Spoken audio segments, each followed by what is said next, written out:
Hello guys, welcome back hour 1000 story channel. আমি আজকে আপনাদের শোনাতে চলেছি সুকুমার রায় লেখা রাজার অসুখ গল্প। এটি একটি ছোট গল্প এবং আজকে শোনাতে চলেছি পার্ট 1 এবং পরবর্তী ভিডিওতে পার্ট 2 আনতে চলেছি। চলো শুরু করা যাক আজকের গল্প। স্টার্ট। এক ছিল রাজা। রাজার ভারী অসুখ। ডাক্তার, বুদ্ধি, হাকিম, কবিরাজ সব দলে দলে আসে আর দলে দলে যায়। অসুখটা যে কি তা কেউ বলতে পারে না। অসুখ সারাতেও পারে না। সারাবে কি করে? অসুখ তো আর সত্যিকারের নয়। রাজামশাই কেবলই বলে ভারী অসুখ, কিন্তু কোথায় সে অসুখ তার কেউ খুঁজে পায় না।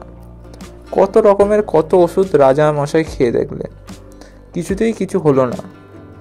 মাথায় বরফ দেয়া হলো, পেটে সেক দেয়া হলো, পায়ে যোগ লাগানো হলো, মাদুলি বাঁধা হলো, কিন্তু অসুখের কোনো কিনারাই হলো না। তখন রাজামশাই গেলেন ক্ষেপে। তিনি বললেন, দূর করে দাও এই অপদার্থগুলোকে, আর ওদের পুঁথিপত্র যা আছে সব কিছু কেড়ে নিয়ে জ্বালিয়ে দাও। এমনি করে চিকিৎসকের বিদায় হলেন। ভয়ে আর কেউ রাজার বাড়ির দিকে গেলেন না। তখন সকলের ভাবনা হলো, তাই তো শেষটাই কি রাজামশাই বিনা চিকিৎসায় মারা যাবেন? এমন সময় কোথা থেকে এক সন্ন্যাসী এসে বলল, অসুখ সারাবার উপায় আমি জানি, কিন্তু সে ভারী শক্ত। তোমরা কি সব করতে পারবে? মন্ত্রী, কোটাল, সেনাপতি, পাত্রমিত্র সবাই বলল, কেন পারবো না, খুব পারবো। পাত্রমিত্র সবাই বলল, কেন পারবো না, খুব পারবো, জান দিতে হয় জান দেব।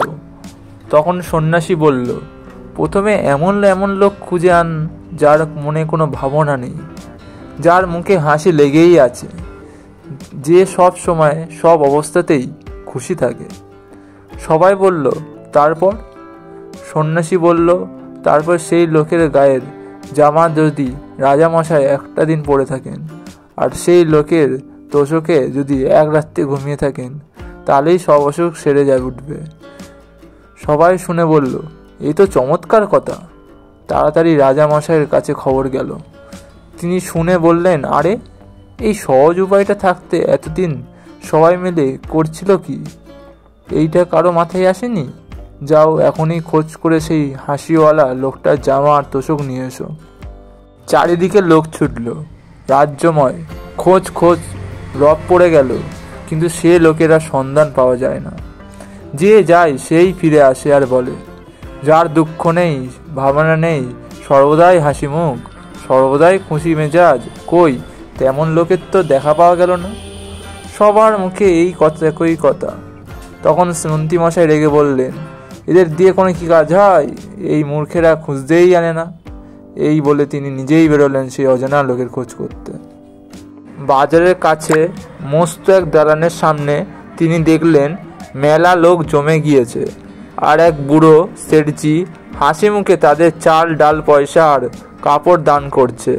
মন্ত্রী ভাবলেন, বাহ, এই লোকটাকে তো বেশ হাসি খুশি দেখাচ্ছে, ওর তো অনেক টাকা পয়সাও আছে দেখছি, তাহলে আর দুঃখই বা কিসের, ভাবনাই বা কিসের? ওর একটা জামা আর তোষক চেয়ে নেওয়া যাক। মন্ত্রীমশাই এরকম ভাবছেন, ঠিক সেই সময় একটা ভিখারি করছে ভিক্ষা নিয়ে সেঠজিকে সেলাম না করেই চলে যাচ্ছে। আর সেঠজি রাগ দেখে কে, তিনি ভিখারিকে গাল দিয়ে জুতো মেরে তার ভিক্ষা কেড়ে তাকে তাড়িয়ে দিলেন। ব্যাপার দেখে মন্ত্রীমশাই মাথা নেড়ে সেখান থেকে সরে গেলেন। তারপর নদীর ধারে এক জায়গায় তিনি দেখলেন একটা লোক ভারী মজার ভঙ্গি করে নানা রকম হাসির গান করছে, আর তাই শুনে চারিদিকের লোকেরা হো হো করে হাসছে। মানুষ যে এত রকম হাসির ভঙ্গি করতে পারে তা মন্ত্রীমশাই জানাই ছিল না। তিনি লোকটার গান শুনে আর তামাশা দেখে একেবারে হেসে অস্থির হয়ে উঠলেন আর ভাবলেন, এমন আমোদে লোকটা থাকতে কি না আমরা লোকগুলো সব হতাশ হয়ে ফিরে যায়। তিনি পাশের একটি লোককে জিজ্ঞাসা করলেন, এই লোকটা কে হে? সে বলল, ও হচ্ছে গোবরা মাতাল। এখন দেখছেন কেমন খোশ মেজাজে আছে, কিন্তু সন্ধ্যা হলেই ওর মাতলামি, চেঁচেমেচি আর উৎপাত শুরু হয়ে যায়। ওর ভয়ে পাড়ার লোক টিসতেই পারে না। শুনে মন্ত্রীমশাই আবার হয়ে চললেন সেই লোকটির সন্ধানে। এটি হচ্ছে পার্ট 1। এই দ্বিতীয় পার্টটি আমি আপনার সেকেন্ড ভিডিওতে আপলোড করব।